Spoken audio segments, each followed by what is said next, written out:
continent itself. How? Well, two ways. North Koreans are developing ICBM, intercontinental ballistic missiles, that can reach the U.S. continent, although it's not yet confirmed that the North Koreans have that capability now. But assuming North Koreans have that ICBM capability, and further assuming that the North Koreans are crazy enough to use them to strike the U.S. first, the U.S. can use a THAAD radar to detect the launch of North Korean ICBMs early enough, and then relay that information to missile defense system in Alaska. And then the missile defense system in Alaska can attempt to shoot down North Korean ICBMs. And these lines on the map shows two furthest trajectories that North Korean ICBMs can take. And in reality, North Korean ICBMs will fly in between these red lines. And ground-based missile defense system in Alaska is actually ideally located to intercept these North Korean ICBMs.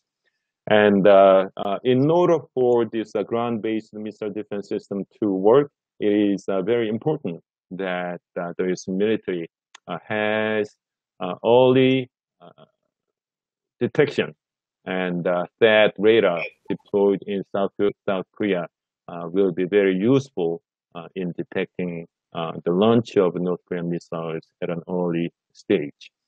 So that's one possible use of THAAD.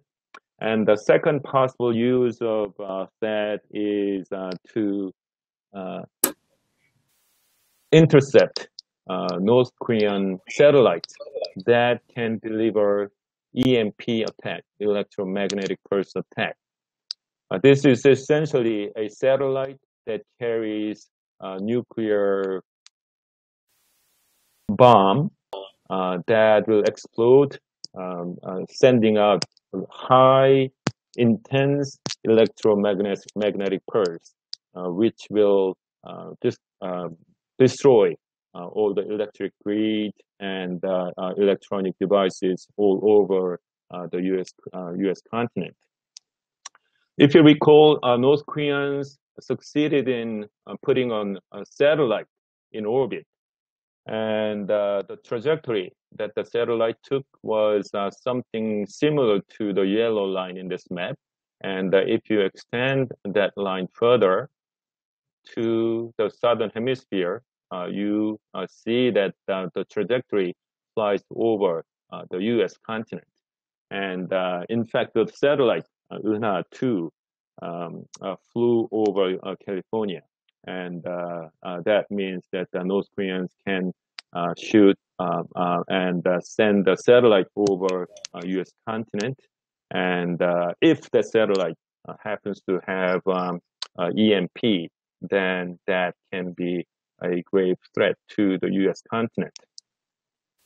And so if THAAD is deployed in South Korea, its intercept missiles can be used to shoot down North Korean missiles that may follow this red line.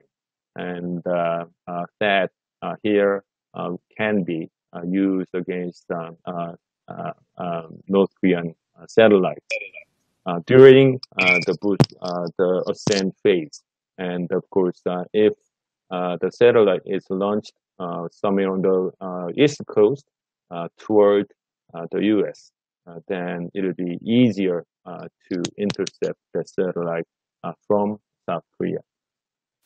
And this shows some simulation result, and this shows that THAAD can be used during the ascent phase. These lines show different types of missiles, Scuds and Nodons. But what's important is that THAAD can be used during their ascent phase, and that can be deployed against ICBM or satellite launch during its ascent phase as well. But if that fails to intercept that ICBM or EMP launch, it still is useful because its radar can track the satellite or the ICBM and relay the information to other missile defense systems in the region, such as SM-3 Block 1 or SM-3 Block 2A, which will come online soon. And so the US and Japanese can use their missile defense systems from the sea to shoot down North Korean objects in the seas. And I suspect that one of the main reasons that the US is keen on deploying that in South Korea has to do with this third scenario. And now, Sarah, can you play that video segment? 북한의 미사일 발사를 계기로 주한미군에 사드를 배치하는 문제가 급물살을 타고 있는데 오늘은 오바마 미국 대통령이 직접 한국 정부와 협의 중이라고 언급했습니다. 최대한 이런 시일 안에 배치되기를 희망한다는 게 미국 정부의 입장입니다. 이 소식은 워싱턴에서 정하석 특파원이 전해왔습니다. 오바마 미국 대통령이 한반도 사드 배치 문제를 미국 CBS 방송과 인터뷰를 통해 공식 언급했습니다. But what we're also doing is consulting with the South Koreans for the first time about more missile defense capabilities to prevent any possibility that North Korea could reach U.S. facilities or U.S. population. 오바마 대통령이 한미 간 미사일 방어체계 협력을 직접 언급한 것은 처음으로 사드 배치 협의도 탄력을 받을 전망입니다. 미국 국방부는 대변인 브리핑을 통해 사드 배치. So, is this a great thing that President Obama is doing this thing to protect the U.S.? Well, one, it's risking South Korea, but I'll get to that in a minute. But it's actually increasing the arms race in the Korean Peninsula because the plan to deploy THAAD and other missile defense systems has already triggered North Koreans to take countermeasures, including these things that you see on the screen: submarine-launched ballistic missiles, this, and North Koreans are testing new types of missiles that would maneuver so that the missile cannot be intercepted by missile defense. And North Koreans are also practicing the kind of tactic whereby they'll fire multiple missiles at the same time in order to overwhelm missile defense system. And North Koreans also are putting missiles on a mobile launcher, and they keep these mobile launchers in these tunnels. And when they want to launch them, they'll pull them out and fire them, and then they can conceal these back in the tunnels. And just a couple of days, North Koreans launched a new type of a missile, and that's particularly worrisome because one, it's a solid fuel rocket that can be launched without any warning. Second, it's put on a mobile launcher, and this mobile launcher is now on a caterpillar. So the launcher can move any terrain, and so North Koreans can hide them deep in the mountains, pull it out, and launch it at any time without giving any warning. And third, the missile seems to have the ability to make this zigzag pattern, and so any missile defense systems would find it all but impossible to shoot down a missile that moves in this unpredictable trajectory. And so North Koreans have already developed this kind of countermeasures that would make a missile defense system ineffective. And because North Koreans are taking countermeasures, the U.S. and ROK are now developing first strike capability in addition to missile defense. And North Koreans are also talking about first strike. And so now the arms race in the Korean Peninsula has come to the point where both sides are not only talking but also preparing for a first strike. So we are in a hair trigger situation.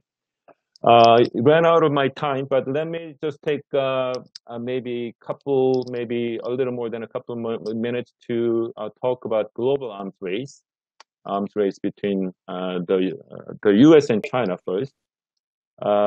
Missile THAAD radar deployed in South Korea is a serious concern for the Chinese because it can cover any area within the circle. And as you can see, the circle covers a big chunk of the Chinese territory. And within this circle, China has most of its ICBMs deployed. And so THAAD radar in South Korea can detect Chinese ICBMs and relay the data to a missile defense system in Alaska to intercept Chinese ICBMs. And so this is really undermining the deterrence capability that the Chinese have against the U.S. Just as missile defense systems in the U.S. In the 60s were destabilizing to the Russians. And so Chinese are particularly concerned about THAAD in South Korea because it is a strategic threat that undermines its deterrence capability. And on top of that, the U.S. already has two THAAD radars deployed in Japan. And so now with 3 radars, the U.S. has the capability to pinpoint the exact location of Chinese ICBM. Now, quickly moving on JJ? to... JJ, yes. I think you need to press resume sharing. It's stuck.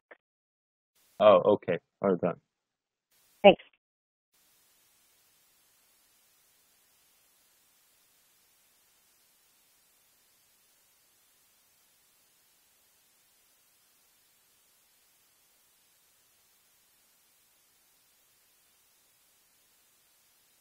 All right. So what I just showed was this slide that shows the yellow circle shows the range of THAAD radar deployed in South Korea, and the blue ones show the range of THAAD radars deployed in Japan. As you can see, they cover China pretty well.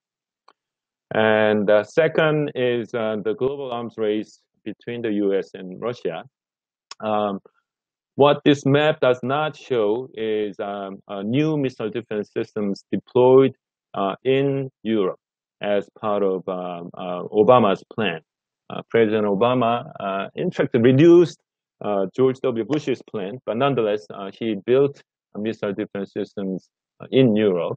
And during his administration, the U.S. military deployed missile defense systems in the Mediterranean and Romania, and now has a plan to deploy a new type of missile defense system in Turkey.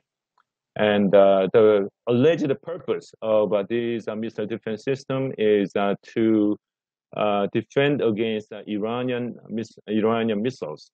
But the missile defense system plan went ahead even after the U.S. government made an agreement with the Iranians over the nuclear and missile programs.